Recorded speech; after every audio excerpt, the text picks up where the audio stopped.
আমাদের অনেক জায়গায় হয়তো অভিজ্ঞতার অভাবের কারণে আমরা রাজনৈতিক দলগুলোকে অনেক জায়গায় প্রয়োজনের থেকে বেশি বিশ্বাস করেছি, এবং সেটার ফলাফলটা আমাদের সামনে আছে।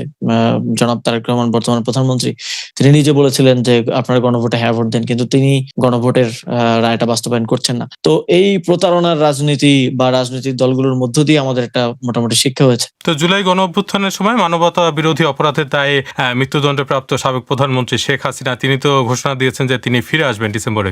এই বিষয়টা আপনি কিভাবে দেখছেন? তিনি ফিরে আসবেন, আমার মনে হয় আমরা কিছু ইনফরমেশন ইতিমধ্যে পেয়েছি এবং বিভিন্ন নিউজ এবং আন্তর্জাতিক সম্পর্ক বিশ্লেষকদের বিভিন্ন আলাপ আলোচনা থেকে যেটা আমরা বুঝতে পেরেছি এবং কিছু ইনফরমেশনের ভিত্তিতে আমরা যেটা বুঝতে পারছি যে শেখ হাসিনাকে মূলত ভারতীয় আর রাখতে চাচ্ছে না। শেখ হাসিনাকে ভারত বের করে দিতে চাচ্ছে এবং ভারতের পক্ষ থেকে খুব রিসেন্টলি জানানো হয়েছে বাংলাদেশ সরকারকে তাকে সেখান থেকে কোনো রাজনৈতিক কার্যক্রম পরিচালনা করতে দেওয়া হবে না এবং তাকে এক ধরনের সার্ভেলেন্সের মধ্যে ভারত রাখবে। তো হয়তো শেখ হাসিনাকে এই ধরনের কথা বলা হয়েছে যে তাকে ডিসেম্বরে ভারত থেকে বের করে দিবে, কারণ ভারতের কিন্তু শেখ হাসিনাকে রাখার ক্ষেত্রে এখন কোনো কিন্তু আপনার ধরনের এই ধারণাটার উৎস যদি একটু বলেন, এটা খুবই ইন্টারেস্টিং যে আপনি বলছেন যে ভারত রাখতে চাচ্ছে না। এটার মানে এই তথ্যের উৎস কি? মানে আপনি এই তথ্যটা কোথা থেকে পাচ্ছেন? এটা কি আপনার ধারণা নাকি আপনি সুনির্দিষ্টভাবে শুনেছেন, দেখেছেন? আমাদের অনেক কূটনৈতিক বন্ধুদের থেকেই আমরা এই ধরনের বিভিন্ন কথা শুনতে পেয়েছি। এবং দেখেন, ভারতের কিন্তু কূটনৈতিক দিক থেকে যদি আপনি দেখেন, ভারতের শেখ হাসিনাকে রাখার লন্ডনে জনাব তারেক রহমানকে রাখা হয়েছিল কারণ তার একটা সম্ভাবনা আছে, তার একটা সম্ভাবনা ছিল এবং তিনি বাংলাদেশের প্রধানমন্ত্রী হয়েছেন আলটিমেটলি। তো শেখ হাসিনাকে রাখার ক্ষেত্রে তো কোনো পলিটিক্যাল ইনসেন্টিভ নাই এবং শেখ হাসিনাকে রাখার ফলে কিন্তু বাংলাদেশের বর্তমান সরকারের সাথেও ভারত একটা সুন্দর ডিপ্লোম্যাটিক রিলেশনের ডেভেলপ করার সে করতে পারছে না। অন্তর্বর্তী সরকারের সাথেও সে পারে নাই, বাট তার তো বাংলাদেশের সাথে ইকোনমি থেকে শুরু করে ভূরাজনৈতিক বিভিন্ন ধরনের ইন্টারেস্ট কিন্তু তার আছে এবং সেই জায়গা থেকে এই একটা অস্বাভাবিক সম্পর্ক তার জন্য তেমন একটা সুখকর না। এবং শেখ হাসিনা একজন ফাঁসির আসামি, এটার জন্য তাকে ইন্টারনালি আমরা দেখেছি যে কংগ্রেস, আম আদমি পার্টি সহ অনেকগুলো পার্টি কিন্তু এবং বিশেষ করে তৃণমূল কংগ্রেস, তারা কিন্তু বিজেপির অনেক সমালোচনা করেছে। তো দেশে অভ্যন্তরীণ ভাবেও সে কিন্তু এক ধরনের চাপের মুখে আছে। ফলে ইনসেন্টিভ ছাড়া এই ধরনের একজন ফাঁসির আসামিকে রাখাটা তার জন্য কোনোভাবেই সুবিধাজনক হচ্ছে না। আবার তাকে সরাসরি বেরও করে দেওয়ার ক্ষেত্রে এক ধরনের ইয়ে আছে, কারণ তখন হয়তো ভারতের অন্যান্য বন্ধুরা হয়তো এক ধরনের নিরাপত্তার অনিশ্চয়তায় ভুগবে। তো বাট এই ধরনের কিছু ইনফরমেশন আমরা পাচ্ছি যে তাকে ইতিমধ্যে কোনো দ্বিতীয় স্পেস দেখা অথবা তাকে বাংলাদেশে ফিরে দেওয়া নিয়ে এক ধরনের আলোচনা, এবং ভারতও খুব রিসেন্টলি এই ধরনের একটা মেসেজ বাংলাদেশ সরকারকে দিয়েছে যে তাকে রাজনৈতিক কার্যক্রম করতে দেওয়া হবে না। তো হয়তো সেই শঙ্কার জায়গা থেকেই শেখ হাসিনা এই ঘোষণাটা দিয়েছেন। এবং আরো একটা বিষয় প্রভাবক হিসেবে কাজ করেছে বলে আমাদের মনে হয়, রয়টার্সের এই সাক্ষাৎকারের আগে কিন্তু শেখ হাসিনা ইন পার্সন কোনো ধরনের সাক্ষাৎকার দেয় নাই। এর আগে আমরা অনেক ধরনের ভয়েস রেকর্ড বা এরকম অনেক কিছু এসছে, বাট ইন পার্সন কোনো সাক্ষাৎকার কিন্তু দেওয়া হয় নাই। বাট আপনি যদি টাইমিংটা দেখেন, সাক্ষাৎকারটাও তিনি মানে টেলিফোনে দিয়েছেন আর কি, সরাসরি টেলিফোনে তিনি কথা বলেছেন নাকি? এটাই একটা ব্যবধান অন্য সাক্ষাৎকার আছে। হ্যাঁ। তো এটার ক্ষেত্রে কিন্তু দেখেন যে টাইমিংটা দেখেন, 2 বছরে আপনি কোনো সাক্ষাৎকার দেন নাই, অথবা ভারতের কর্তৃপক্ষ যাদের আন্ডারে তিনি আছেন তারা অ্যালাউ করেন নাই। প্রধানমন্ত্রী যখন চায়না সফর করলেন তারপরেই এই সাক্ষাৎকারটা তাকে দিতে দেয়া হলো। তার মানে এখানেও একটা পলিটিক্যাল বা একটা কূটনৈতিক চাপ সরকারের উপর তৈরি করার বা একটা মেসেজ হয়তো ভারত সরকার বাংলাদেশ সরকারকে দিতে চাচ্ছে যে চায়না যাওয়াটা ভারত সরকার খুব ভালোভাবে নেয় নাই। তো এইখানে অনেক ধরনের বিষয়ই থাকতে পারে, বাট শেখ হাসিনা বাংলাদেশে ফিরে আসবে এইটা আমি বিশ্বাস করি না, এটার কোনো সম্ভাবনা আমি দেখি না। যদি ফিরে আসলেই হতো তাহলে তিনি পালিয়ে যেতেন না।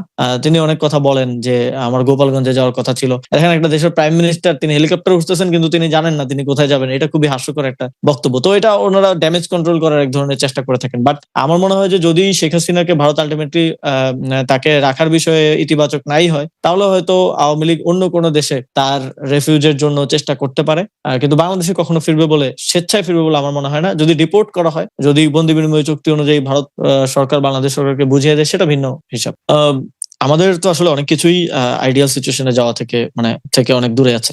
এখন আমরা একটা উন্নয়নশীল রাষ্ট্র এবং আমাদের রাষ্ট্রীয় কাঠামো, রাষ্ট্রীয় প্রতিষ্ঠানগুলো শক্তিশালী না। ফলে গ্লোবাল স্ট্যান্ডার্ড কোনো ক্ষেত্রেই আপনি কোনো একটা স্পেসিফিক কোনো একটা নির্দিষ্ট ক্ষেত্রে, আমাদের আরএমজি সেক্টর অনেক ডেভেলপ, অনেক কমপ্লায়েন্স আমরা সেখানে মেনটেন করি, কিন্তু তারপরেও কিন্তু গ্লোবাল স্ট্যান্ডার্ডটা আমরা 100% মেনটেন করতে পারি না। ফলে এই কাঠামোগত কারণে কোনো ক্ষেত্রেই গ্লোবাল স্ট্যান্ডার্ড মেনটেন করা পসিবল না। বাট আমি আইসিটি ট্রাইব্যুনালের কার্যক্রম যতটা আমি ফলো করেছি, আমি দেখেছি যে কোনো ধরনের বিচার প্রক্রিয়ার ক্ষেত্রে ফ্ল রাখা হয় নাই।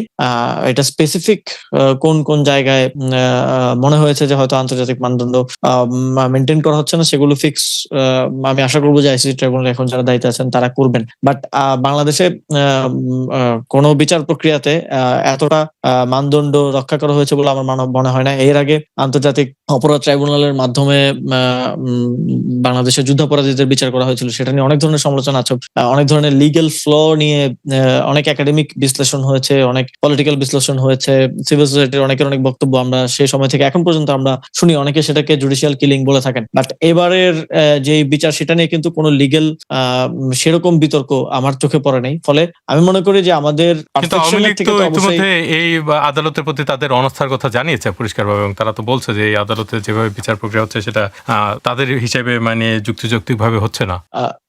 সরি, আরেকবার একটু যদি বলেন। আমি বলছি যে আওয়ামী লীগের তরফ থেকে তো, আওয়ামী লীগ নেতাদের তরফ থেকে তো বলা হয়েছে যে তাদের এই বিচার প্রক্রিয়ার প্রতি আস্থা নেই এবং এই আদালতের প্রতি তাদের আস্থা নেই। না, যার বিচার করা হবে তার তো আস্থা থাকবে না, আর আস্থা থাকলে তো তারা দেশ থেকে পালিয়ে যেত না।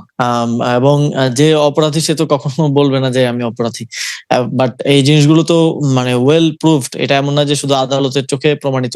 আমরা শেখ হাসিনার অনেকগুলো নির্দেশনার ভেরিফাইড কল রেকর্ড, যেটা ফরেন্সিকের মাধ্যমে ভেরিফাইড হয়েছে, অনেকগুলো নির্দেশনা মানুষকে খুন করার এবং ইভেন আন্দোলনের নেতৃবৃন্দ হিসেবে আমাদেরকে খুন করার নির্দেশনা তিনি দিয়েছেন, গায়েব করে ফেলার নির্দেশনা তিনি দিয়েছেন। তো এই জিনিসগুলো তো যথেষ্ট প্রমাণের মধ্য দিয়ে হয়েছে। এবং আমাদেরও সমালোচনা আছে যে যেই স্কেলে বিচারটা হওয়া প্রয়োজন ছিল সেই স্কেলে কিন্তু বিচারটা করতে পারছে না আন্তর্জাতিক অপরাধ ট্রাইব্যুনাল। এবং তারা বলছে যে তাদের ক্যাপাসিটির, তাদের সক্ষমতার মধ্যে আসলে আছে, তাদের যথেষ্ট গাড়ি নেই, যথেষ্ট লজিস্টিক্স নাই, যথেষ্ট প্রসিকিউটর নাই।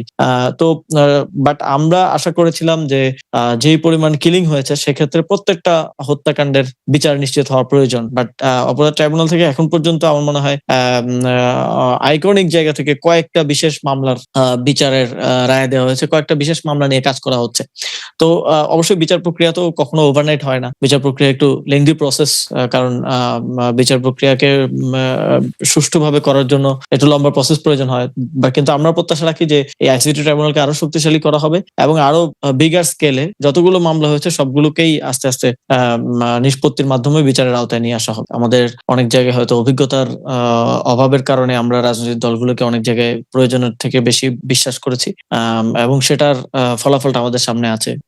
জনাব তারেক রহমান বর্তমান প্রধানমন্ত্রী, তিনি নিজে বলেছিলেন যে আপনারা গণভোটে হ্যাঁ ভোট দেন, কিন্তু তিনি গণভোটের রায়টা বাস্তবায়ন করছেন না। তো এই প্রতারণার রাজনীতি বা রাজনৈতিক দলগুলোর মধ্য দিয়ে আমাদের একটা মোটামুটি শিক্ষা হয়েছে। তো আমি যদি ফিরে যেতে পারতাম তাহলে প্রথমতই আমি 5ই আগস্টেই একটা ঘোষণাপত্রের মাধ্যমে এই সংবিধানকে বাতিল করে এবং পরবর্তীতে একটা গণপরিষদ নির্বাচনের মধ্য দিয়ে একটা নতুন সংবিধান, নতুন রাষ্ট্র কাঠামো এবং এই যে ভেঙে পড়া রাষ্ট্র ব্যবস্থাকে নতুন করে গড়ে তোলার দিকেই যেতাম। তবে তখন ওই সময়কার সময় বাস্তবতা বলি, আরো বিভিন্ন পরিস্থিতি এবং রাজনৈতিক দলগুলোর অসহযোগিতা এবং অনেক ক্ষেত্রে তাদের দ্রুত নির্বাচন দিয়ে দ্রুত ক্ষমতায় যাওয়ার জায়গা থেকে অনেক জায়গায় আমাদেরকে আসলে কম্প্রোমাইজ করে আসতে হয়েছে, যার ফলশ্রুতিতে এবং অনেক ক্ষেত্রে আমরা তাদের উপরে ট্রাস্ট রেখেছি, তাদের উপরে বিশ্বাস রেখেছি এবং তারাও সেটা বারবার বলতো যে আমাদেরকে বিশ্বাস করেন, আমরাও সংস্কার করবো, আমরাও সংস্কার চাই, আমরা এই যে 31 দফা দিচ্ছি, আমরাই তো সংস্কারের কথা সবার আগে বলেছি। কিন্তু আলটিমেটলি আমরা তাদের থেকে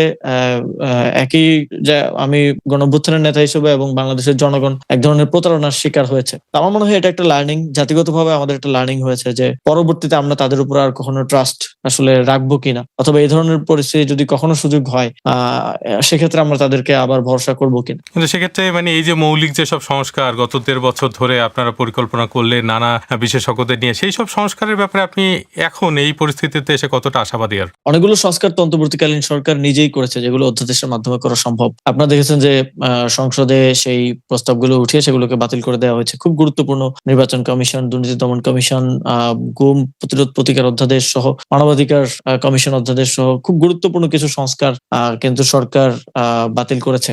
এবং যে 84টা বিষয়ে ঐকমত্য হয়েছিল ঐকমত্য কমিশনে, এবং সেই জুলাই সনদে বিএনপি সরকারও, বিএনপি দল হিসেবেও তখন তারা স্বাক্ষর করেছে সংসদের দক্ষিণ প্লাজায় গিয়ে। এবং আমরা দেখেছি গণভোটের যে প্রসেস সেটা নিয়ে নির্বাচনের আগ পর্যন্ত তাদের মধ্যে কোনো ধরনের আমরা কোনো ধরনের এর বিরোধিতা তারা কিন্তু করে নাই, বরং আমরা বর্তমান প্রধানমন্ত্রীকে দেখেছি তিনি নির্বাচনী জনসভায় গণভোটে হ্যাঁ ভোটের পক্ষে বলেছেন, জনগণকে অনুরোধ করেছেন হ্যাঁ ভোট দেওয়ার জন্য, কিন্তু আলটিমেটলি নির্বাচনের পরে এসে তারা আসলে বেঁকে বসলেন। তো এই জায়গায় একটা শঙ্কা তো অবশ্যই আছে যে এই সংস্কারগুলো হয়তো আর হবে না, এবং যে সংস্কারগুলো হয়েছে সেটাও বাতিল করা হয়েছে। এই জায়গাটাতে আমি কিছুদিন আগে কথা বলেছিলাম সাবেক আইন উপদেষ্টা আসিফ নজরুলের সঙ্গে। তিনি বলছিলেন যে মানে তারা যখন দায়িত্বে ছিলেন, আপনিও সেই সরকারের অংশ ছিলেন, তো তখন সব দলই আসলে নির্বাচনের ব্যাপারে তাদের উপরে প্রচন্ড চাপ দিয়েছে, ফলে তাদের অনেক কিছু তাড়াহুড়া করে শেষ করতে হয়েছে, কারণ কোনো দলই তাদের যে মানে থাকাটা সেটা মানে সংক্ষিপ্ত করে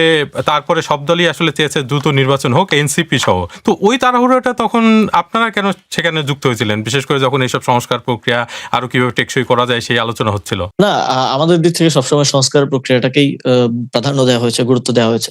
কিন্তু দেখবেন যে আপনি খেয়াল করবেন যে সেই সময়টাতে কিন্তু বিএনপির পক্ষ থেকে এবং অপরাপর আরো রাজনৈতিক দলের পক্ষ থেকে ছাত্রদেরকে দোষারোপ করা হচ্ছিল, আমাদের পদত্যাগ চাওয়া হচ্ছিল যে আমাদের কারণে নাকি নির্বাচন হচ্ছে না, আমরা বেশি সংস্কার চাই, আমরা অনেক কিছু করতে চাই।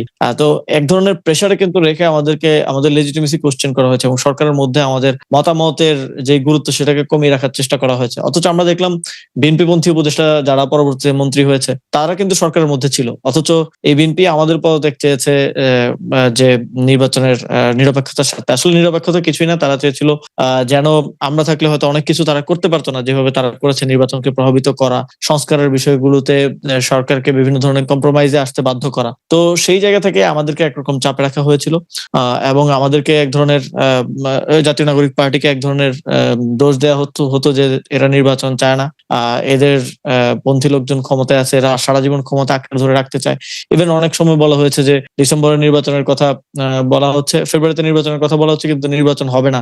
এটা খুব ট্রাস্টের সাথে বিএনপির পক্ষ থেকে বারবার বলা হচ্ছিল। বাট সরকারের আমি একটা ইন্টেনশন দেখেছি যে অন্তর্বর্তী সরকার কখনোই ক্ষমতা প্রলং করতে চায়নি, কিন্তু এই নানামুখী চাপ এবং অসহযোগিতার কারণে যখন দেখেন নির্বাচনের ডেট ঘোষণা করা হলো, তারপরেও কিন্তু যমুনার সামনে আন্দোলন করা হয়েছে। বিএনপি সরকারকে ঘেরাও দিয়ে রেখেছে, কাজ করতে দেয় নাই, নানাভাবে বাইরে থেকে চাপ দেয়া, ভেতর থেকে কিন্তু এই চাপ ঘেরাও দেয়া, তো আপনারাও নানাভাবে করেছেন, সরকারকে আপনারাও চাপ চাপে দিয়েছেন না? রাখা হয়েছে। হাসনাত আব্দুল্লাহর নেতৃত্বে তো আপনারাও অনেক সময় এই ধরনের ঘেরাও কর্মসূচি করেছেন এবং আপনারাও দাবি আদায় করেছেন যমুনা ঘেরাও করে। দেখেন আমরা মানে তখন জাতীয় নাগরিক পার্টি, আমি সরকারের অংশ ছিলাম, জাতীয় নাগরিক পার্টির জায়গায় ছিল। তখনকার জাতীয় নাগরিক পার্টির সব সিদ্ধান্তের সাথে আমি সম্পৃক্ত ছিলাম না। হাসান আব্দুল্লাহর নেতৃত্বে এবং পরবর্তীতে আরো বিভিন্ন রাজনৈতিক দলের ইয়াতে যেটা হয়েছিল সেটা কিন্তু আওয়ামী লীগের নিষিদ্ধ করার দাবিতে হয়েছিল, এবং আওয়ামী লীগের কার্যক্রম নিষিদ্ধ করার পর আপনি দেখবেন যে বিএনপিও কিন্তু অফিসিয়ালি তারা বক্তব্য দিয়েছে যে আমরাও নিষিদ্ধ চেয়েছি। তো সেটাতে যদি আপনি দোষ দেন তাহলে বিএনপিকেও দোষ দিতে হবে। এবং যেই ঘেরাওয়ের কথা আমি বলছি সেটা প্রথমে শুরু হয়েছিল দক্ষিণ সিটি কর্পোরেশন, তারপর সচিবালয়, তারপরে এসে সেটা যমুনা পর্যন্ত ঠেকেছে। প্রায় 1 মাস আন্দোলন হয়েছে। এবং ঘেরাওয়ের ইস্যুটা যদি আপনি দেখেন, একজন মানুষ সিটি কর্পোরেশনে মেয়র পদে বসার জন্য ঘেরাও করছে, যদিও পরবর্তীতে আমরা জানতে পেরেছি যে সেটা আসলে সরকারের সাথে একটা বেটার নেগোসিয়েশন। আমি জানতে পেরেছি যে ডক্টর মোহাম্মদ ইউনূস সালাউদ্দিন আহমেদকে দেখা করার সময় দিচ্ছিলেন না, কারণ সালাউদ্দিন আহমেদের কিছু কন্ডাক্ট নিয়ে, ব্যবহার নিয়ে তার অসন্তোষ ছিল। জাস্ট এই একটা কারণে আপনার সাথে সরকার প্রধান দেখা করছে না, এই কারণে আপনি সরকারকে ঘেরাও করে কাজ করতে দিবেন না, এই ধরনের সিলি ম্যাটার নিয়ে হয়েছে। বাট যেটা এনসিপির নেতৃত্ব হয়েছে এটার ক্ষেত্রে কিন্তু জামাতে ইসলামী, বিএনপি সহ সবাই একমত হয়েছে, এবং সবাই কিন্তু এই আওয়ামী লীগের কার্যক্রম নিষিদ্ধ করার ক্রেডিট নিয়েছে। তো ফলে আপনি যদি ওইটার দোষ দিতে হয় সবাইকে দিতে হবে। কিন্তু বিএনপি যেভাবে, এবং শুধুমাত্র এই একটা ইনসিডেন্ট আমি বলছি, বাট অন্তর্বর্তী সরকারের সময় 300-র উপরে আন্দোলন হয়েছে, এবং অধিকাংশ আন্দোলনে বিভিন্ন সমিতির দ্বারা, বিভিন্ন কর্মচারী সমিতি বা এটার দ্বারা প্রভাবিত হয়েছে। এবং আমরা সব আন্দোলনের গোড়ায় কি আছে খোঁজ নিতে গেলে গোয়েন্দা সংস্থার রিপোর্টের মাধ্যমে আমরা দেখতে পেয়েছি যে সেখানে বিএনপি পন্থী যারা আছেন তারা এটাকে উস্কানি দিয়েছেন। এবং আপনি দেখেন যে নির্বাচনের পরে তো আর ওই দাবিগুলো নাই, ওই দাবিগুলো দাবির জায়গায় আছে, কিন্তু তারা আর ওইটা নিয়ে মাঠে আসছে না। ফলে তখন এক ধরনের উস্কানি, এক ধরনের সহযোগিতা এই আন্দোলনগুলোকে সংগঠিত করার ক্ষেত্রে বিভিন্ন রাজনৈতিক দলের পক্ষ থেকে ছিল। ফলে সরকার বিভিন্ন সিদ্ধান্ত স্বাধীনভাবে নিতে পারেনি, এই চাপের মুখে তাদেরকে বিভিন্ন ধরনের সিদ্ধান্ত, বিভিন্ন ধরনের কম্প্রোমাইজের দিকে তখন যেতে হয়েছে। কিন্তু এই জায়গাটাতে হচ্ছে ধরেন বিএনপি একটা রাজনৈতিক দল হিসেবে তারা হয়তো তাদের মতো করে পরিকল্পনা করেছে, তাদের কাছে জিজ্ঞাসা করলে তারা হয়তো এই বিষয়ে অন্য বক্তব্য দিবে। কিন্তু আমার প্রশ্নটা হচ্ছে যে ধরেন আপনারা 2024-এর জুলাইয়ে একটা মানে গণ আন্দোলন করে একটা সরকার খুবই সুসংহত অবস্থায় থাকা একটা সরকারের পতন ঘটিয়েছেন। কিন্তু তারপরে এই যে এই ধরনের চাপ, বিএনপির চাপ বা অন্য চাপের কাছে আপনারা কি তাহলে এক ধরনের নতি স্বীকার করে ফেলেছেন? এত দ্রুত যে এই নতি স্বীকার করা, এটার কারণটা কি ছিল আপনাদের? মানে না, আপনাদের দুর্বলতাটা কোথায় ছিল যে কারণে আপনাদেরকে এই চাপগুলো খুব গুরুত্ব সহকারে নিতে হয়েছে? এই বিষয়ে তো আমারও সমালোচনা আছে, যদিও আমি ওই সরকারের অংশ ছিলাম।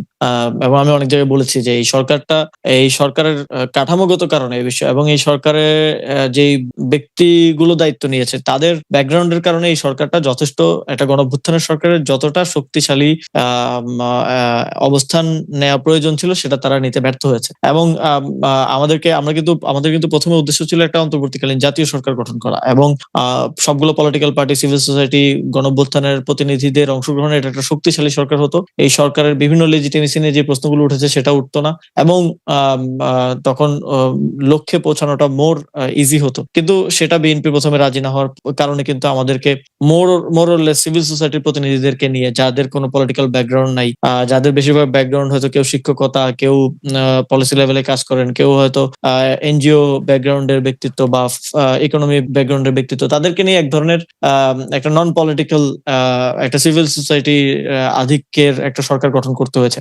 ফলে এই সরকারটা প্রথম থেকেই আমার মনে হয়েছে যে আমরা সরকার থাকা অবস্থায় সরকারকে বিভিন্ন সিদ্ধান্ত নেওয়ার ক্ষেত্রে চাপ দিয়েছি, কঠোর হওয়ার জন্য বারবার বলেছি। কিন্তু আমার মনে হচ্ছে যে সরকার যথেষ্ট, গণঅভ্যুত্থানের সরকার যতটুকু পাওয়ার এক্সারসাইজ করার প্রয়োজন ছিল for the good of the country, সেটা করতে এই সরকার ব্যর্থ হয়েছে। অনেক ক্ষেত্রে কঠোর অবস্থান নিতে ব্যর্থ হয়েছে, অনেক ক্ষেত্রে রাজনৈতিক দলের চাপের মুখে তারা নতি স্বীকার করেছে। বাট সেটার ক্ষেত্রে কখনোই আমার জায়গা থেকে বা গণঅভ্যুত্থানের প্রতিনিধি যারাই সরকার ছিল তাদের জায়গা থেকে সবসময় আমাদের একটা চাপ ছিল যে সরকারের কিছু ক্ষেত্রে ডিসক্রিশন, সরকারের কিছু ক্ষেত্রে সিদ্ধান্ত গ্রহণে সবকিছু এই যে রাজনৈতিক দলগুলা বললে করব, না হলে করব না, এই যে একটা, কারণ সবাইকে নিয়ে সবসময় ভালো ডিসিশনটা হয়তো নেওয়া যায় না, কম্প্রোমাইজ একটা ডিসিশন নিতে হয়। তো এই সমালোচনাগুলো সরকারের ভিতরে থেকেও আমরা করেছি, বারবার আমরা সরকার প্রধান সহ অন্যান্য উপদেষ্টাদেরকে ক্যাবিনেট মিটিং এ আমরা বলেছি, এবং অনেকগুলো কঠোর ডিসিশন নেওয়ার ক্ষেত্রে আমরা সরকারকে প্রভাবিত করেছি। এবং এটাই আমার মনে হয় এই সরকারের একটা সমালোচনা আমার জায়গা থেকে থাকবে, যে এই সরকারটা কঠোর ডিসিশন নেওয়ার ক্ষেত্রে অনেক সময় পিছপা হয়েছিল। বাট ওইটাকে আমি ডিফাইন করি এজ এই মানুষগুলোর ব্যাকগ্রাউন্ডের কারণে এমনটা হয়তো হয়েছিল।